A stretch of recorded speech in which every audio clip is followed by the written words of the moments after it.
Hello, my dear friends. How are you? I hope you are fine. Welcome to my channel, Law Scholars and Legal Issues. I am Advocate Vanita. I am presenting here again with another important topic that is related to CRPC. In the last previous class of CRPC, we have already discussed about arrest of persons.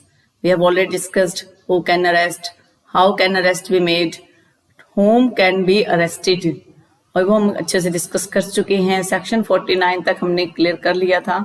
आज हम discuss करेंगे right of arrested person के, जो deal करता है 41B close C में, जो हम कर चुके हैं। 49 हम कर चुके हैं। 50, 54 जो है वो राइट ऑफ अरेस्टेड पर्सन की बात करता है।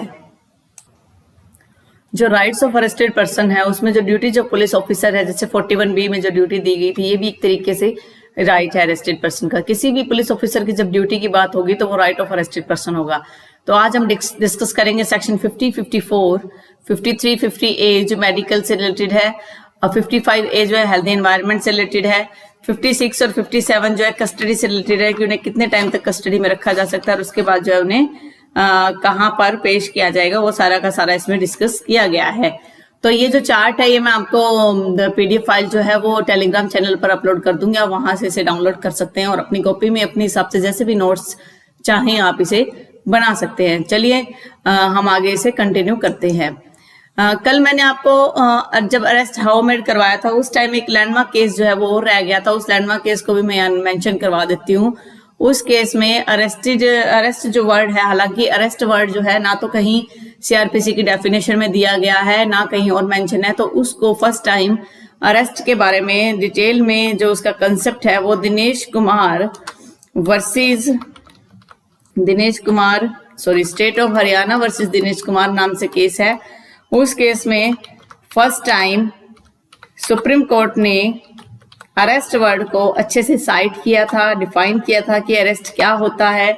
तो कोर्ट ने ये बात कही थी कि जो हेल्सबरी लॉ ऑफ इंग्लैंड है उसके अंदर जो अरेस्ट की डेफिनेशन दी गई है वही अरेस्ट की एक्चुअल डेफिनेशन है। तो अरेस्ट वर्ड को कोर्ट ने इसमें ऑब्जर्व किया था। बाकी आप इसे डिटेल जो है आप अच्छे से पूरा का पूरा जजमेंट देखकर या पढ़कर आप जो उससे डिटेल में डिस्कस कर सकते हैं, डिटेल में इसे समझ सकते हैं। तो मैं इसमें सिर्फ इतना ही लिखूंगी कि supreme court observed the word arrest, जो वर्ड अरेस्ट था उसको ऑब्जर्व किया था, and cited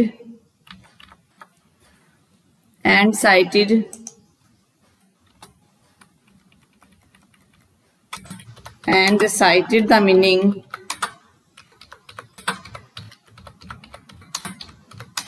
meaning of arrest. तो अरेस्ट के रिगार्डिंग ये एक लैंडमार्क केस है जिसके बारे में भी आपको अच्छे से पता होना चाहिए।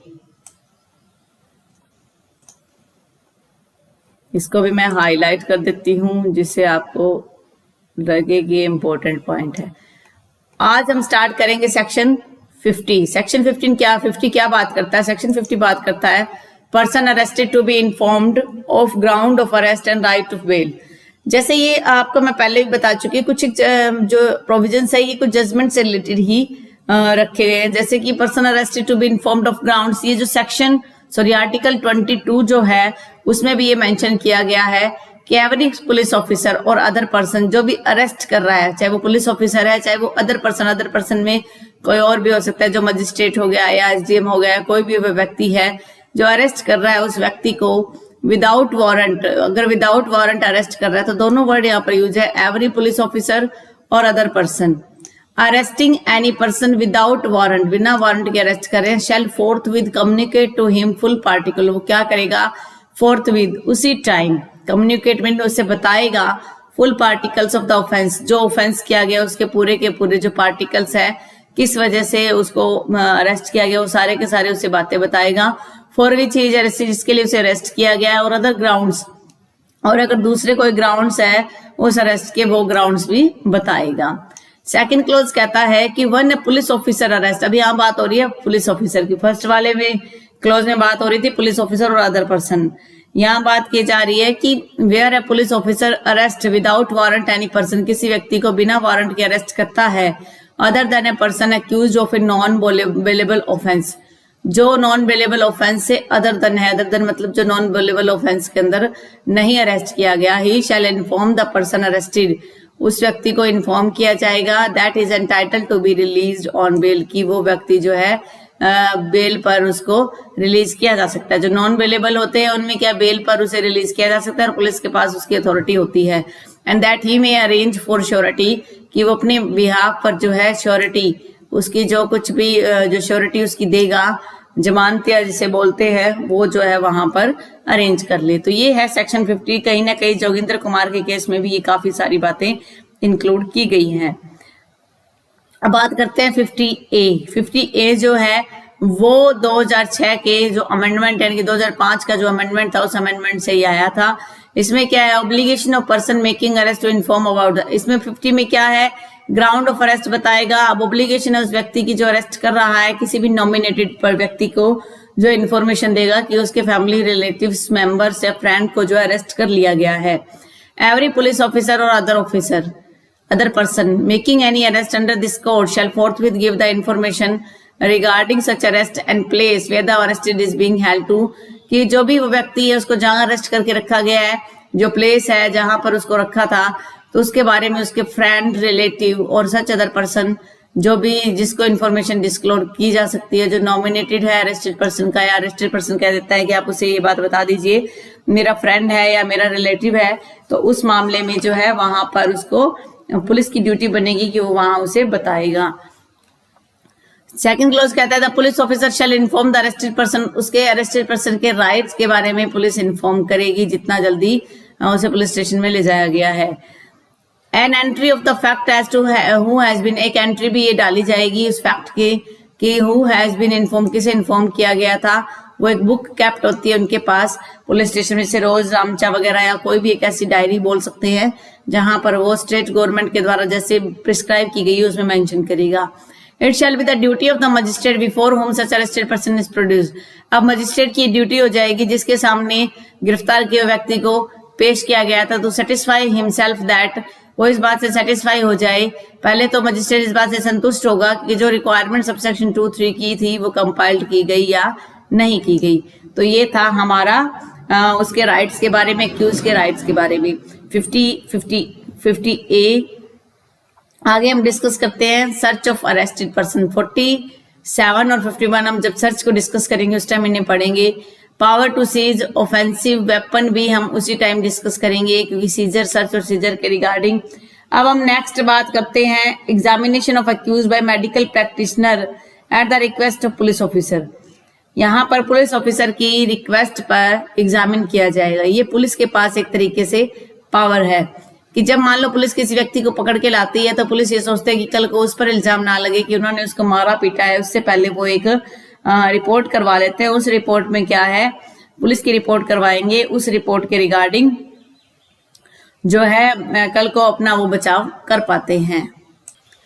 हालांकि सेक्शन 53 से रिलेटेड काफी इश्यू भी अराइज हुआ था कि जो इसमें जो फिजिकल एग्जामिनेशन होता है वो एग्जामिनेशन जो है आर्टिकल 20 क्लॉज 3 का वायोलेशन है। बट कोर्ट ने 2 लैंडमार्क जजमेंट्स आए थे, उन दोनों जजमेंट में कोर्ट ने ये बात कही है कि किसी प्रकार का जो ये आर्टिकल 20 क्लॉज 3 का वायोलेटिव नहीं है। तो इसके रिगार्डिंग 2 जजमेंट है वो मैं आपको मेंशन करवा देती हूँ, पहले यहाँ लिखवा देती हूँ मैं दोनों जजमेंट जो है। फर्स्ट है Selvi versus state of Karnataka, state of Karnataka, और सेकंड जजमेंट है इसके regarding Anil Lokhande, Anil A Lokhande versus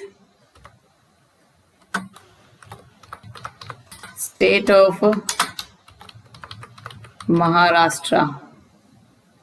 ये 2 जजमेंट है। इसमें क्या था, मैं आपको ये भी लिखवा देती हूँ क्या था। Section 53 was challenged on the ground that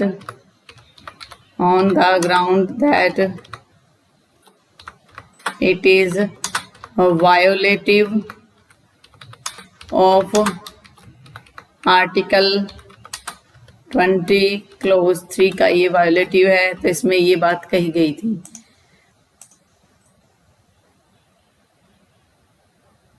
इसके अंदर क्या है कि मैं यहाँ पर पेंसिल से मार्क भी कर दूंगी, जिससे आपको पता चलेगा कि ये जजमेंट जो है किस से रिलेटेड है।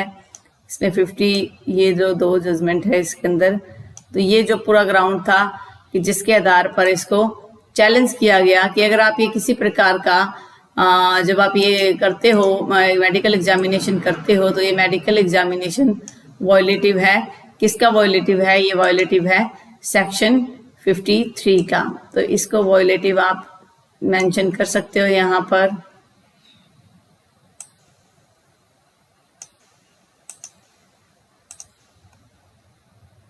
देखिए हर किसी के कोई इश्यूज होते हैं। मेरे पास अगर पेन टैबलेट होता, अभी किसी प्रकार का इश्यू ना था, फटाफट मैं इसमें मेंशन कर देती और इतना मुझे टाइम ही नहीं लग पाता। पर क्या करें, हर किसी की फाइनेंशियल प्रॉब्लम्स होती हैं, तो जिस हिसाब से मैनेज कर पाता उसी हिसाब से मैं पूरी तरह से कोशिश करती हूँ कि आपके लिए मैं बेस्ट से बेस्ट सर्विस प्रोवाइड करवाऊँ, लेकिन जितना मेरे से पॉसिबल हो पाता है उतना मैं कर पाती हूँ। 53 को अब हम पढ़ते हैं। When a person is arrested on a charge of committing an offence of such a nature and alleged to have been committed under such circumstances, there are reasonable grounds for believing that an examination of his person will afford evidence as to the commission of an offence. अब जो section 53 की जो बात कर रहा है, ये police के पास 2 तरह से इसमें पावर डिस्क्राइब है। एक तरीके से वो अपना बचाव भी कर लेता है, एक तरीके से जब उसको चार्ज है किसी ऐसे ऑफेंस की, जैसे मान लीजिए कि अब अगर मौजूदा टाइम में हो सकता है कोई मर्डर के रिगार्डिंग है, तो ये लग रहा है कि हाँ इस व्यक्ति ने किसी प्रकार का मर्डर किया, हो सकता है किसी बंदे के कुछ मार्क्स जो है इसके शरीर पर हों, किसी ब्लड के कुछ सैंपल इसके शरीर पर हों, तो अगर रीजनेबल ग्राउंड लगता है ये बिलीविंग का कि उस व्यक्ति का अगर आप एग्जामिनेशन करवाते हो तो उसे क्या है एविडेंस मिल सकता है, जैसे कि उसका डीएनए वगैरह ले लेना। तो इस प्रकार से it shall be lawful for registered medical जो प्रैक्टिशनर होगा, जो रजिस्टर्ड होगा, उसके लिए लॉफुल है acting at the request of the police officer not below the rank of sub inspector. Sub inspector से नीचे की पोस्ट वाला व्यक्ति नहीं होना चाहिए जो रिक्वेस्ट करेगा पुलिस से। And for any person acting in good faith, और वो व्यक्ति जो है गुड फेथ में अपनी मदद के लिए उसको डायरेक्शन करेगा और make such an examination of the person arrested is reasonably necessary. और ये लग रहा है कि अब बहुत ज्यादा आवश्यक है कि अगर मान लीजिए अब मौजूदा टाइम में उस व्यक्ति का मेडिकल नहीं करवाया गया, तो हो सकता है इन फ्यूचर किसी प्रकार का एक तरीके से आप कह सकते हो एविडेंसेस को लूज हो सकता है। इसमें जो एग्जामिनेशन होता है ये फिजिकल एग्जामिनेशन है, नॉट द मेडिकल एग्जामिनेशन। आप फिजिकल एग्जामिनेशन कहोगे, अगर मान लो किसी का ब्लड सैंपल लिया गया है और ब्लड जो है उसका कि क्या है, ओ पॉजिटिव है, ओ नेगेटिव है, तो ग्रुप तो वही रहना है ना। इसीलिए जब इसको आर्टिकल 20 क्लोज 3 के अंदर इसको जब चैलेंज किया गया था तो यही बात थी। तो कोर्ट ने यही बात कही थी कि जो ब्लड सैंपल्स है वो तो वही रहने वाले, चेंज नहीं होने वाले। अगर आप मान लीजिए ये कह दिया गया कि उसके सेल्फ इंक्रिमिनेशन हो रहा है, तो इसमें आप सेल्फ इंक्रिमिनेशन नहीं कह सकते। हाँ, अगर मान लो वो खुद की तरफ से कोई ऐसा प्रूव कर रहा है, खुद की तरफ से कोई बातें डिस्क्लोज कर रहा है, खुद अपने आप को उसको मजबूर किया जा रहा है कि आप बयान दीजिए, तो उस मामले में उसे सेल्फ इंक्रिमिनेशन बोला जा सकता है। तो इसमें क्या है, रीजनेबली नेसेसरी है मेन। तो इसमें 2 पॉइंट इंपॉर्टेंट है, रीजनेबल ग्राउंड है फॉर बिलीविंग दैट एग्जामिनेशन जो है नेसेसरी है, और acting at the request of the police officer. तो पुलिस ऑफिसर के रिक्वेस्ट पर जो ये सब कुछ होगा, तो कौन सा पुलिस ऑफिसर होना चाहिए, not below the rank of sub inspector, exam में पूछ लिया जा सकता है। नेक्स्ट की हम बात करें क्लोज की। नेक्स्ट क्लोज बात कर रहा है whenever the person of a female is to be examined under this section examination shall be made. जब भी मान लो फीमेल का एग्जामिनेशन होता है तो शैल बी मेड ओनली और under the supervision of female registered medical practitioner. हालांकि मौजूदा टाइम में भी इतना स्टाफ की कमी है, तो कई बार क्या है कि जेंट्स बार्ड बॉय जो होता है वो ही एक जैसे रेप के मैटर्स में भी एग्जामिनेशन कर लेता है, तो ऐसा कोई इशू नहीं है। जो भी लॉ में प्रिस्क्राइब्ड है वो एक्चुअल में फॉलो भी नहीं हो पाता।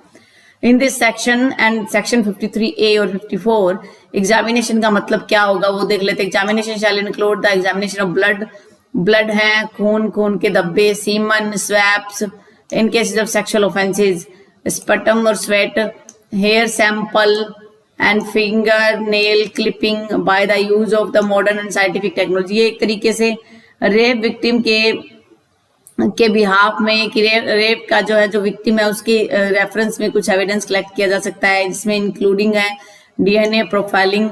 तो ये जो है मेडिकल प्रैक्टिशनर को लगता है कि ये चीज करवाई जा सकती है तो करवा सकते हैं।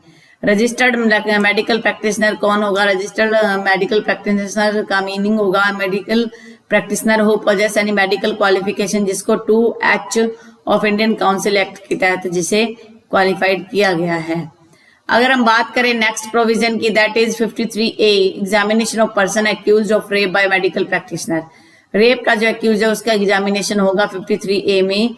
ये 2005 के अंदर अमेंडमेंट से ऐड किया गया था।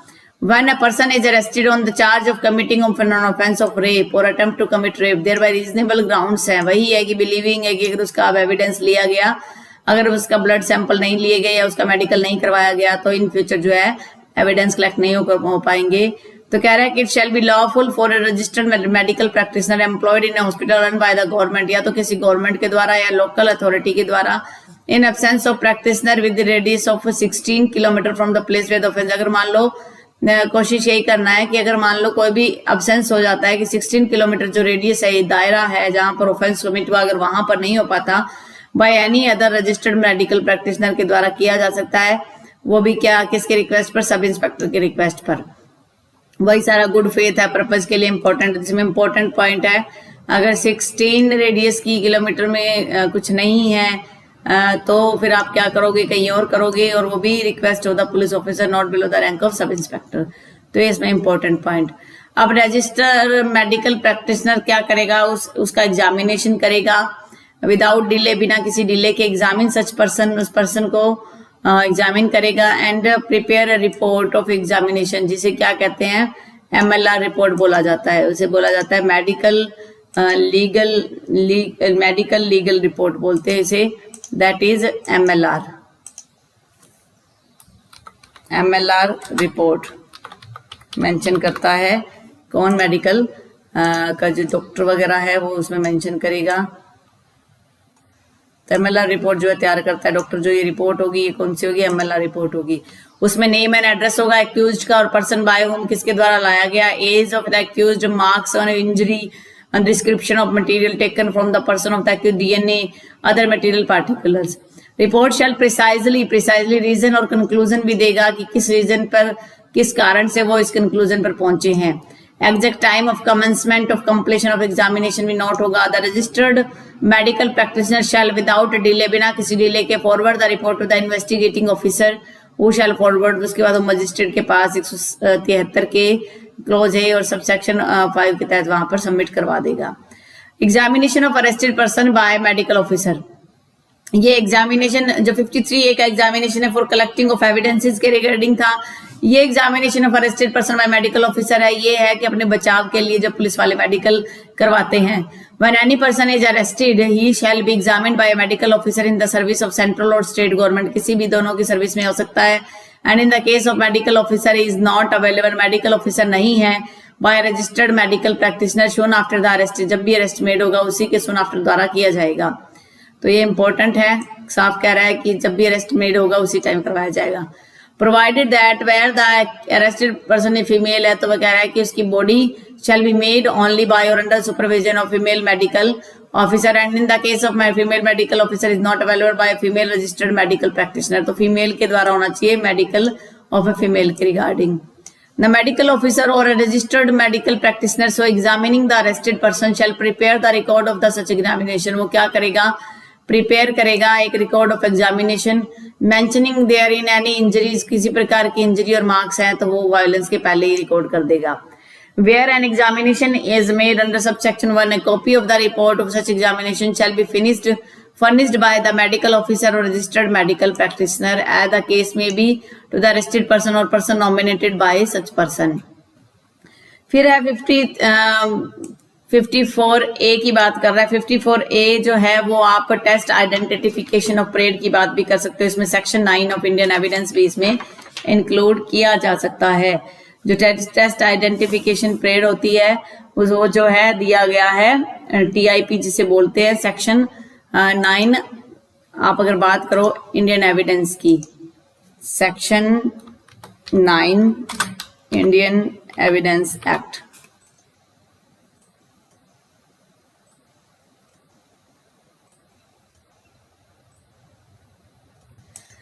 where a person is arrested on the charge of committing an offense of and is identification by any other person or person is considered। मान लीजिए कभी किसी व्यक्ति को पकड़ा गया है और उसके बाद ये लगता है कि जो विक्टिम है वो उसको पहचान सके, उसकी आईडी को डिस्क्लोज कर सके, उस सेंस में क्या करती है पुलिस की, एक जैसे दिखने वाले कई व्यक्तियों को लाइन में लगाती है और उसके बाद जो है उसकी आइडेंटिफिकेशन होती है कि क्या विक्टिम इनमें से किसी को पहचान सकता है, कहीं कोई निर्दोष व्यक्ति को ना पकड़ा जाए। तो कह रहा है कि when where a person is arrested on a charge of committing an offense and is identification by any other person or person is considered necessary for the purpose of investigation। किस पर्पज के लिए? Investigation के लिए। The court, जिसका jurisdiction है यहाँ पर court करेगी इसको, on the request of the officer in charge की रिक्वेस्ट पर, direct the person so arrested, जिस व्यक्ति को अरेस्ट किया गया है कि उसकी आइडेंटिफिकेशन किया जाए जिस प्रकार से कोर्ट डिसाइड करे। प्रोवाइजो कहता है कि if the person identifying the person arrested is mentally और फिजिकली डिजेबल्ड है, अगर मेंटली और फिजिकली डिजेबल है, such process of identification shall take place under the supervision of a judicial magistrate. Supervision होगा जुडिशियल मजिस्ट्रेट का, वो क्या करेगा उसमें उचित जो है कदम उठाएगा। That such person identifies the person arrested using methods that person is comfortable, वो मेथड अपनाएगा जिससे कि वो व्यक्ति कंफर्टेबल हो। Provided further that if the person identifying the person arrested is mentally or physically disabled, तो उसकी वो क्या होगा, वीडियोग्राफ्ट भी होगी। तो ये थर्ड जो प्रोवाइजो है ये ऐड हुआ था 2013 में, सेकंड जो ये दिया हुआ है ना यहाँ पर मेंशन है कि आइडेंटिफिकेशन ऑफ पर्सन अरेस्टेड, ये ऐड किया गया था 2005 के अंदर। और अगर हम इस प्रोवाइजो की बात करते हैं, provided that if the person, ये वाला ऐड किया गया था 2013 में जो निर्भया केस होने के बाद।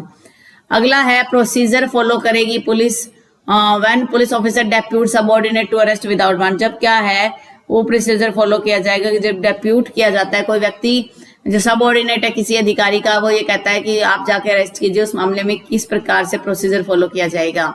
When an officer in charge of a police station or any police officer making an investigation under chapter 12 requires any officer subordinate to him to arrest without a warrant, कि बिना वारंट के arrest करे, otherwise than his presence, बिना उसकी उपस्थिति के, any person who may lawfully be arrested without a warrant he shall deliver to the officer required।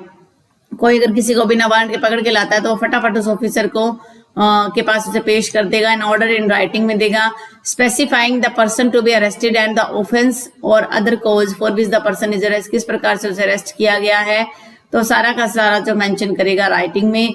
Before making the notifying to the person, उस पर व्यक्ति को सारी बातें भी बता देती थी, सारा का सारा उसमें शो होगा। फिर nothing in subsection 1 shall affect the power, जो पुलिस की पावर है जो 41 में, वो जो है इस चीज को कोई भी अफेक्ट नहीं करेगी। Health and safety of the arrested person, it is shall be the duty of the person having the custody, जिस व्यक्ति के पास कस्टडी है उसकी ड्यूटी बनेगी कि वो जो है reasonably properly care health and safety environment दो। लेकिन मोस्टली क्या होता है थाने वगैरह में साफ पानी भी नहीं मिल पाता और मच्छरों की तो इतनी बुरे हालात होते हैं कि बंदा वैसे ही बीमार हो जाए। Person arrested to be taken before magistrate और officer in charge of the police station, person जिसको पकड़ा गया उसको फटाफट जो है मजिस्ट्रेट के पास ले जाया जाएगा, या जो मेन हेड होता है पुलिस ऑफिसर पुलिस स्टेशन का जैसे एसएचओ वगैरह उनके पास ले जाया जाएगा। Police officer making an arrest without warrant shall without unnecessary delay subject to the provision herein contain as to bail, bail का प्रोविजन देने के साथ साथ टेक और send the person arrested before magistrate के पास लेके जाएगा या officer in charge of police station के पास। ये 56 बात करता है। 57 बात करता है person arrested not to be detain more than 24 hours, 24 घंटे से ज्यादा कोई भी व्यक्ति जिसको अरेस्ट किया गया डिटेन करके नहीं रखा जा सकता। No police officer shall detain in custody a person arrested without warrant for a longer period than under all circumstances of the case is reasonable, कि जितने भी सर्कमस्टेंसेज है वो रीजनेबल होना चाहिए। Such period shall not in absence of special order magistrate, कि पहले जो 24 घंटे ज्यादा नहीं रखेगा, अगर स्पेशल ऑर्डर मजिस्ट्रेट का 167 सेक्शन में मिल गया है तो फिर वो जो है 24 आवर्स से ज्यादा हो सकता है।